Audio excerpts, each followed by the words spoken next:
one in here. Hi guys. Yes, Hi. I have in my hand lots of questions, only because I know a lot of you have been sending in questions, so I thought I'd write them all down. And since Michelle's here, we may as well go through them, to go through the products as well. So if you have any questions here, I'll try and answer them as well. But yeah, one of the questions I had, Michelle, is how do I choose a wax? You go to the website, there is a lot of variety, which is amazing. Yes. I like having variety in things that I'm buying, and lots of customers that are coming through will have different skin types, but sometimes it's a bit confusing. I don't know which one. I always love the Bluebell, you know. You always see the purple one. That's a good point. Why do you like the Bluebell? I like the Bluebell because I love the smell of the lavender. But also I like the fact, I like how it applies and how it easily dries. Yep. It doesn't take too long. But it's, yeah. So I actually agree. So I love the way that, especially if I'm working on a large area with hot wax, the way, and I just call it its glide. It can just glide and I could apply it from this part of my arm to here, 2 seconds, and it's just bang, it's on. Now the funny thing is, the formula is very similar to our orchid, the white hot wax. However, sometimes just the littlest thing like a rose essential oil as opposed to lavender essential oil can actually change the way that the formula works. So it's quite interesting. So colour has a lot to do with it, your personal preference. Yeah. If you like the wax to be more pliable, you want it to be able to work for longer. Yeah. I have a lot of brow artists that like to use our Coastal Banksia because it's very pliable and you can work it into the brow for a hot wax. Yeah, that's it there. Yeah, and my branding colours have changed to the green, so I was actually thinking maybe switching over to the green. And what's the scent of that? But that's the thing, the most amazing scent ever. Coconut and lime, guys. So that makes it one of everybody's favourites. I think I might swap over to this one. I think you'll love it. Yeah, absolutely. And does it apply similar to the Bluebell?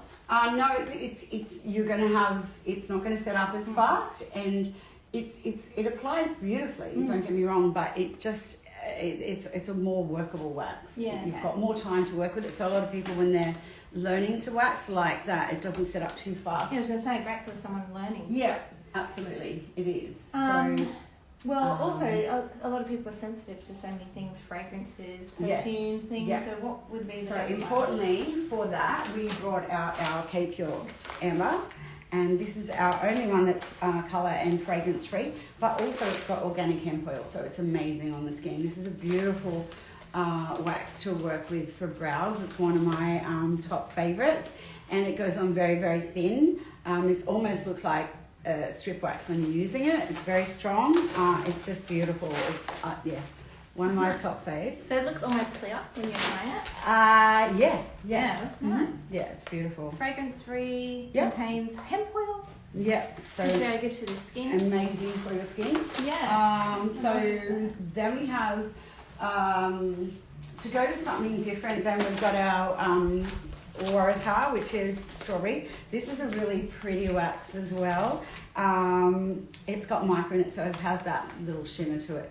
Now, it's a nice strong wax. It's one of my top choices for really strong hair in any area. And I have a lot of salons that use this because they want, when they're doing a lot of Brazilian waxing, they want it to set up a bit faster on the surface. All of our waxes are all super pliable, but some of them set up a bit quicker, so they're faster to work with. So yeah, that's good to know. Love it because it's strawberry. It looks really pretty as well, so that's important. And I think that's one of the things when people ask me to help them choose, I always say, Amy, to consider what your branding colours are, what fragrances you like, what you're used to working with. And then the rest of it comes down to just using the right technique, which is very important. Getting the temperature of the wax can change the way it's. So interestingly, this is actually still to this day our top selling hot wax. Originally Adam and Eve Lust, and obviously now it's Victorian Heath. This is, like, I call it Barbie pink. It's so pretty. It's to this day our top selling hot wax. So those of you that like that pink, Barbie pink, Yes. There's just- a lot of salons out there that've got lots of pink. Yeah, And yeah. they've got Browsy.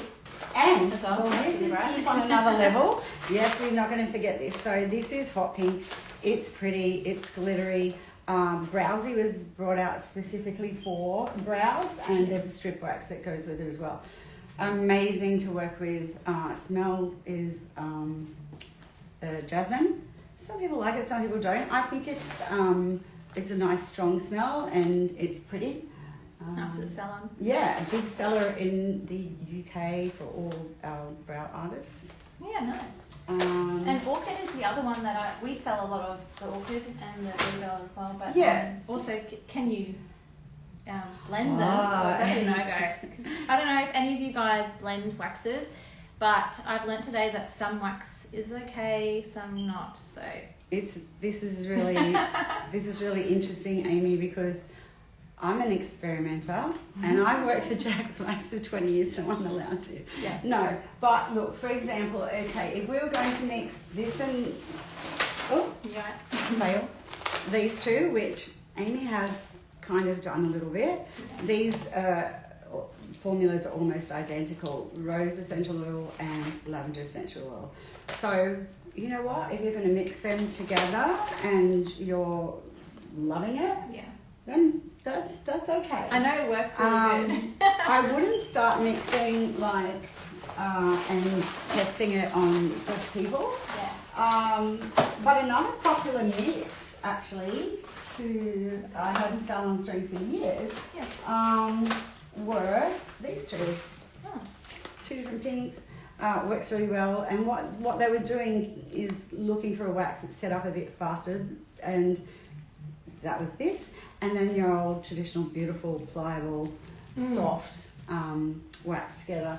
Look a nice With a colour nice too. combo as well. Mm. But don't mix other brands. Yes. Obviously. Oh no. Obviously, That's we'd a never big do no. And I sort of wouldn't get into mixing, something like Cape York Amber, No. because that's like for a reason, fragrance free and Then your wax is not fragrance free. It's not free of all Yeah. the things that you may be Yeah. advertising. yeah. It's best also to get maybe more than one wax pot or a double wax pot if you want to use a couple of different ones. Then you have the options. You have lots of And options. I do, like when in my own brow studio, I actually, believe it or not, I mostly use, let's confuse everyone some more, I mostly have this, our Daintree Black Bean. Now, once again, the formula is very similar to the Orchid and the Bluebell. It was brought out specifically for men, so like it's very reliable. I find there's zero redness.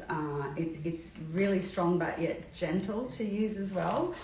However, it's not the only one that I have in my wax room. Yeah. I also have Waratah, and sometimes I also have another pot with the amber. The safe one, the safest one. Well, yeah. But which one do I use mostly? Black bean. Yes, actually I do. Yeah. And I guess it just becomes a favourite or a...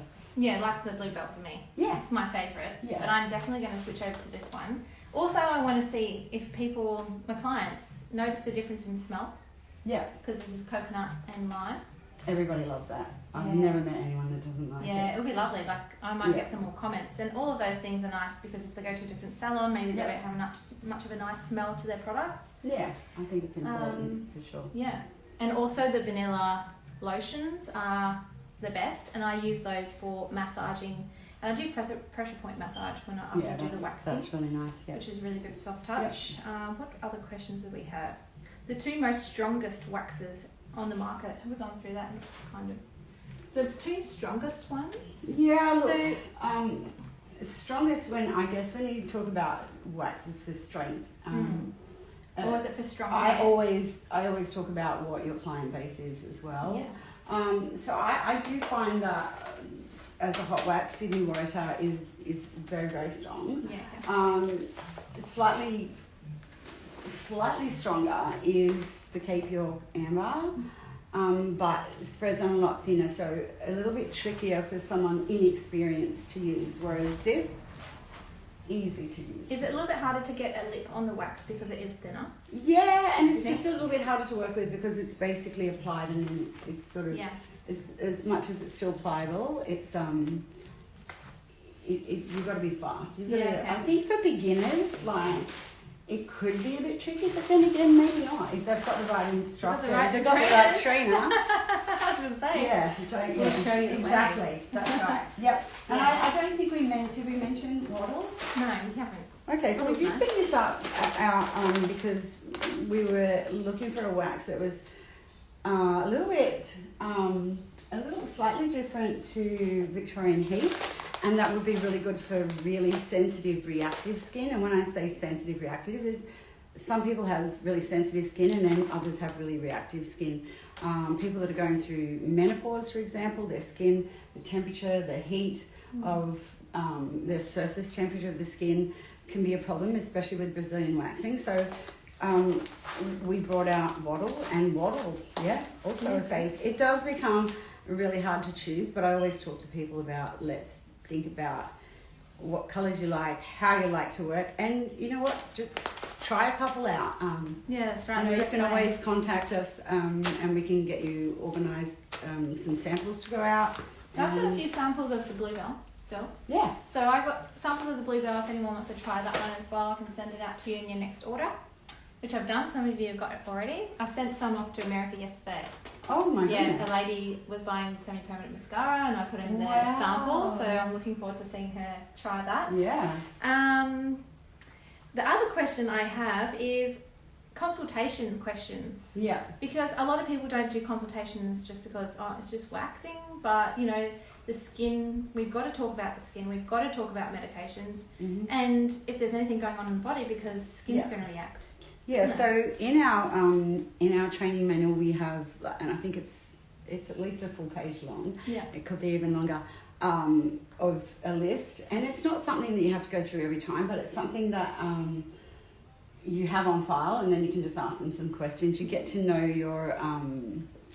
your clientele, Yeah. but you've always just got to check. So the list is long because it can be surgeries, it could be something as simple as, have you just had anti-wrinkle injections? Yeah. Because if you have, you shouldn't go and have your waxing done because you don't want to apply any pressure How to long the do you area. normally have to wait for? Look, we would say for that, like if you've had anti-wrinkle, Yeah. to wait at least a week, because anti-wrinkle injections go into the muscle and they're settling in for a week or two, and if you start moving it around, you can move it into the wrong area of the muscle. Yeah, So true. little Yeah. things like this, and obviously your medications. If they've been sick, someone's been sick for a long time, Sunburn. definitely sunburn, and don't go to the beach straight after a No. wax. Oh, I used to have a salon and surface. So people used to come in Yes. and get waxing, and the number one question we had to ask is, where are you going after this waxing? Because Mhm. you're not Yeah. going to the beach. Yeah. And they go, oh, we're just going to go straight to the beach. I said, you can't. Yeah, that's So right. before you even do the waxing, you should have had all those questions ready to go. Yeah, And if the person hasn't filled it out and they've told you afterwards, that's a bit of a dilemma. yeah. And then also, what about pools, chlorine, all that kind of thing? Trying to Yeah. avoid it, do you think, after Yeah, waxing? because obviously we've opened up that follicle, and that's going to stay open before it just naturally closes Yeah. back up. Over the next 24 to 48 hours, you don't want to introduce like anything too Bacteria. harsh, but that's, yeah. And or- spas. Or chemicals. Or, Yeah. but that's why I always like to, before I apply our after wax lotion or oil, I like to just do a bit of a cold compress. Yeah. Close and help close the follicles up a bit. close that up a bit. Yeah. Don't go into a sauna, or don't go. Then there's chemical peels. There's all things like that. Yeah. There's so many things. That would terribly burn the skin. You know, there's tattoo. Are you going to have your eyebrows tattooed? Yeah. Like, have you just recently had them done? These are things that people just don't think about themselves. Yeah, Which is why it's so that's right. important to have a consultation, have it on the form, and have a chat each time. Because also someone might change their medication. Yeah. And they weren't on a medication before, and then you realise that they're getting redder, more sensitive, and it's because they're on a new medication they haven't told you about. Yeah.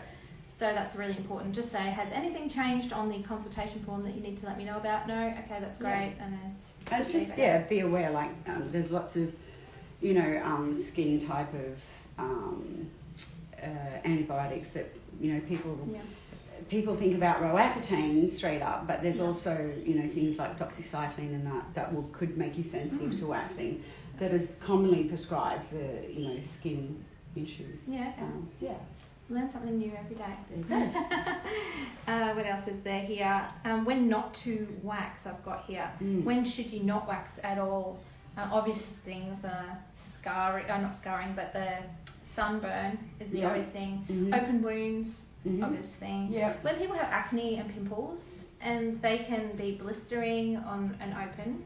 Yeah, I think it's important too if someone's got cystic acne or active bacteria there, that you don't want to be spreading that bacteria, and that's what you're going to do if you wax in the area. Yeah, for sure. So, yeah, that's a no-no. And sometimes people can break out through the brows or through the lip area. Yeah. I've got one client that breaks out with folliculitis across the top of her brow, so we just don't wax across the brow. We actually just pluck a few hairs there instead, and that works for her because she's only got very fine vellus type hair on the top anyway. Yeah. But yeah, I found that she's quite a warm person and she sweats. Yeah. So I feel that maybe the secretions of the oils are building up here and causing that. Yeah. So a couple of tips for people that do have folliculitis or get folliculitis is one, I like to put a bit of powder. Yeah. I don't like to apply any oil. I like to keep oil away from people with folliculitis. So the lotion for aftercare, and obviously you're cleansing it properly beforehand. Yeah. I can try the powder. Yeah. That's a good one too. Good little trick of the trade. So obviously cuts and wounds and obviously not a good thing. And sometimes people can have a mole in the brow area, and I've actually put some oil on that spot and then wax over the whole area, like the area that needs to be removed. And the oil actually acts as a barrier. Yeah, that's right. And then that's another trick. Yes, that's a good one. Something you might learn in our training. Hopefully I'll come across someone that can show you that as well. Yeah. But yeah, that's good. And we've already gone through the sensitive wax and the fragrance free. And have we done all of our questions? Oh, well, the only other question I have on here is how to prevent the wax getting or running into hairlines. This is the number one thing in training. I make sure that my students always know to turn the person's head. And we have filmed this today, by the way. Yeah. You're turning the person's head to make it easier for you to wax. Yeah. And then the other thing was making sure the back of the spatula was clean. Yeah, and I think for me, I know it's an old habit that I will always use. You would have seen me doing it today. When my hand and my spatula leave the wax pot, my other hand is always underneath it. Oh yeah, that's good. And I can never get that out of my head. And it's a safety thing so that, I've already got the client's head in position or wherever I'm going to wax, and I'm going over there, so it's not going to go anywhere. And if you twirl it a few times and the temperature is right, that shouldn't happen. However, sometimes it can be that little bit runnier. But yeah, just turn their head. Flat surfaces are always better. Different areas. Just think about. And look at the wax, what it's doing, instead of looking over there. Yeah. That kind of thing. Yeah, have your wax pot where it's like you don't have to drag it across or around things. Yeah, make it easy. We used the hairnet today too. Yeah, and very fashionable.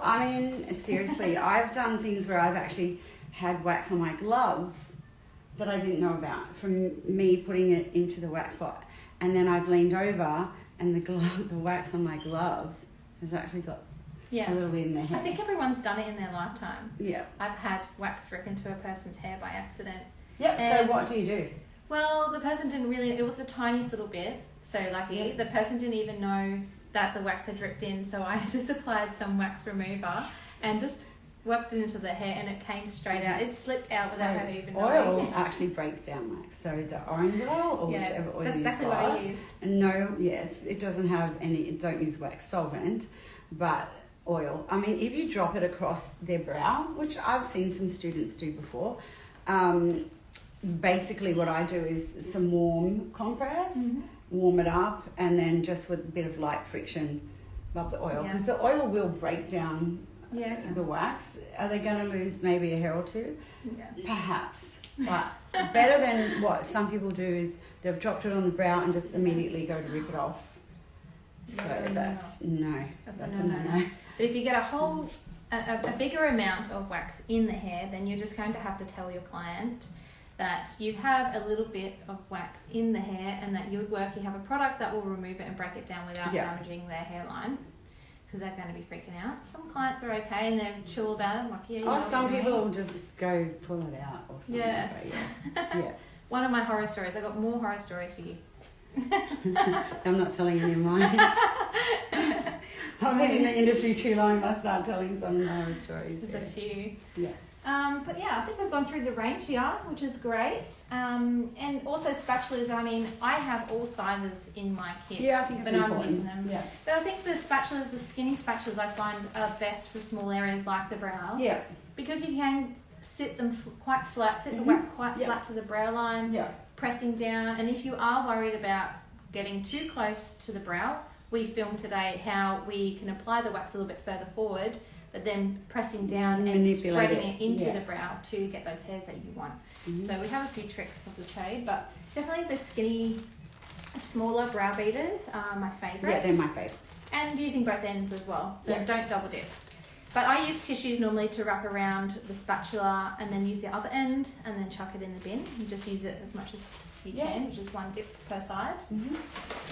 And there is a range. We have a small amount on our shelves at the moment, but there is a larger range of all of the aftercare, pre, post. We can get everything that you guys want. You can hop onto the website, beautyexpress.com.au, and we have the full range there.